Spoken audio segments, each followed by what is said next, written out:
Zaman sekarang, beberapa ahli itu mengatakan bahwa kesepian itu bisa dikategorikan sebagai endemi. Karena selama beberapa puluh tahun ini, semakin banyak orang yang merasa kesepian. Kesepian itu adalah sebuah perasaan di mana kita merasa tidak terkoneksi dengan orang lain, seperti yang kita inginkan. Jadi, beda dengan isolasi. Beda dengan nyepi yang selalu saya katakan ya. Kalau nyepi, kita ini bisa dengan sengaja mengisolasi diri kita. Dan bukannya kesepian, kita malah merasa enak. Jadi, kesepian itu subjektif. Dan hanya kita sendiri yang bisa tahu, yang bisa merasakan kita ini kesepian atau tidak. Dan kesepian itu terasa nggak cuma karena kita sendirian. Faktanya, kita bisa kesepian di tengah-tengah keramaian.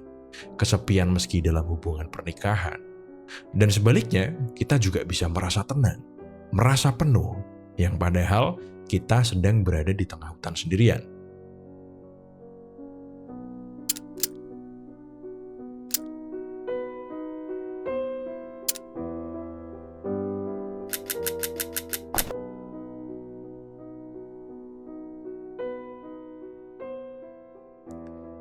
Menurut data dari tahun 1950 sampai sekarang, semakin kesini semakin sedikit orang-orang itu tertarik dengan orang lain.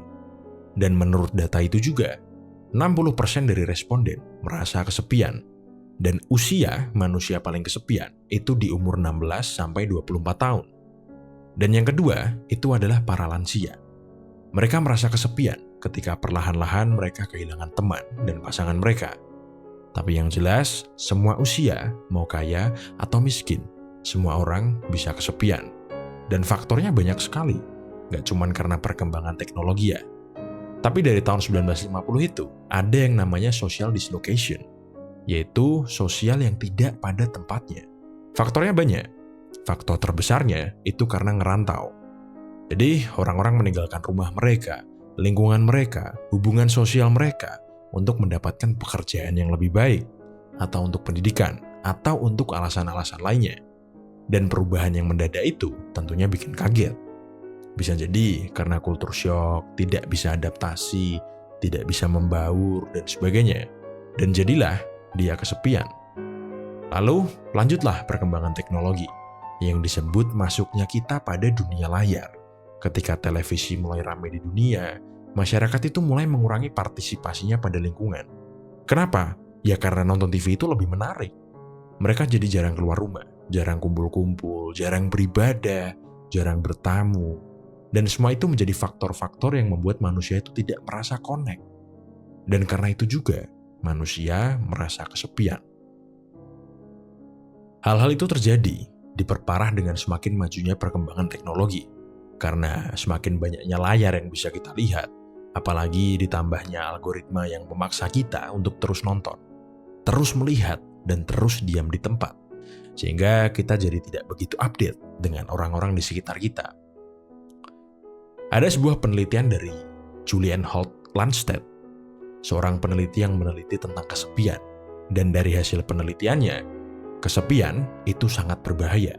Sama bahayanya dengan merokok setengah bungkus per hari. Dan gak cuman itu aja. Menurut beliau, kesepian itu berdampak pada kesehatan fisik seseorang dan berbagai macam hal buruk lainnya.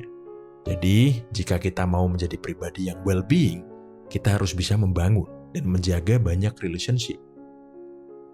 Dan relationship itu nggak cuma tentang orang-orang terdekat kita aja, tapi juga penjaga warung yang sering kita kunjungi, kasir Indomaret, satpam kantor, dan sebagainya. Jadi, pertemuan-pertemuan kasual seperti inilah yang membantu kita untuk mengurangi rasa kesepian. Orang yang kesepian, itu mereka merasa bahwa orang lain itu tidak mau mendekati mereka, tidak mau bersama mereka. Dan semakin lama mereka kesepian, mereka ini memunculkan aura bahwa mereka orang yang sulit atau bahkan tidak mau untuk didekati.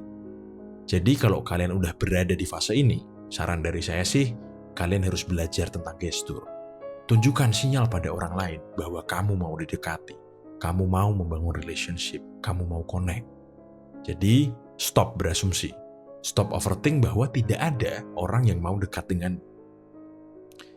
Sebelum saya tutup, saran dari saya kalau kalian merasa kesepian, kalian bisa nyari suasana baru, nyari aktivitas baru, yang tentunya bertemu orang lain dan kamu nyaman melakukan aktivitas itu.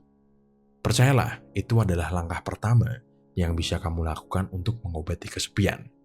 Sekian dari kuliah kita hari ini, jangan lupa like, share, dan subscribe.